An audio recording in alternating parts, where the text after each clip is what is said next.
মাত্র ৮ বছর বয়সে বিরল সব রেকর্ড গড়ে বাবা লিওনেল মেসির পাশে নিজের নাম লিখালেন সিরো মেসি। এই বয়সে বিরল রেকর্ড গড়া দেখে পুরো দুনিয়া তাক লেগে গিয়েছে। তাই তো ফুটবল বিশ্লেষক থেকে ইব্রাহিমোভিচ, প্রশ্ন সবার একটাই, সিরোই কি তাহলে ফুটবল দুনিয়ার পরবর্তী শাসনকর্তা? এই প্রশ্নের উত্তর খোঁজার আগে জানা যাক, চলুন ৮ বছর বয়সে কি বিরল রেকর্ড গড়ে মেসির পাশে নিজের নাম লেখালেন সিরো। লিওনেল মেসি ৮ বছর বয়সে প্রথমবার রোজারিও ইউথ টুর্নামেন্টে খেলতে নেমে দলকে জিতিয়েছিলেন ট্রফি, নিজে হয়েছিলেন টুর্নামেন্টের সেরা খেলোয়াড়। কি কাকতাল, ওই একই বয়সে সিরো মেসিও খেলতে নেমেছিলেন নিজের ক্যারিয়ারের প্রথম টুর্নামেন্ট, আর খেলতে নেমেই বাবার মতোই দলকে জিতিয়েছেন ট্রফি। শুধু তাই নয়, বাবা মেসির মতো নিজেই হয়েছেন টুর্নামেন্টের সেরা খেলোয়াড়।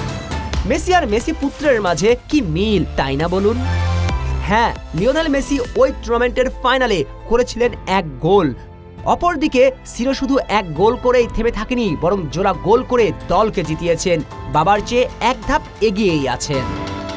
শুধু কি তাই, লিওনেল মেসি জীবনের প্রথমবার টুর্নামেন্টে খেলতে নেমে সর্বোচ্চ অ্যাসিস্ট এবং ড্রিবলিং করেছিলেন, প্রতিপক্ষের ডিফেন্ডারদের ধবল ধলাই করেছেন।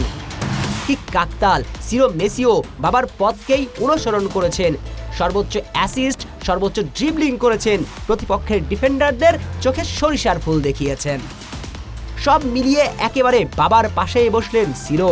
হ্যাঁ, সিনিয়র ফুটবলে এক জাদুকরের অপেক্ষায় এখন পুরো দুনিয়া।